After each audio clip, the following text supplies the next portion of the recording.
איך מתמודדים עם בגידה?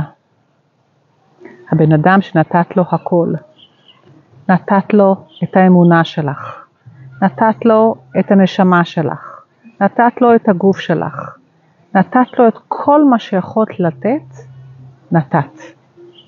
והנה פתאום ביום בהיר את מגלה שהוא בגד בך. איך את מתמודדת עם הדבר הזה? זה אבדון. את איבדת משהו מאוד מאוד יקר. איך את מתמודדת עם זה? יש לך שתי אפשרויות. האפשרות הראשונה היא להתאבל ולהאשים ולגנות ולריב ולכעוס, ואת תהיי צודקת. את תהיי ב100% צודקת ואת תקבלי את כל התמיכה. אפשרות שנייה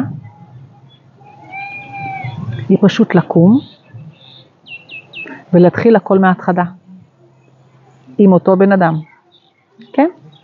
זה נשמע קצת הזוי, אבל כן, זה אפשרי. תמשיכו לעקוב אחריי.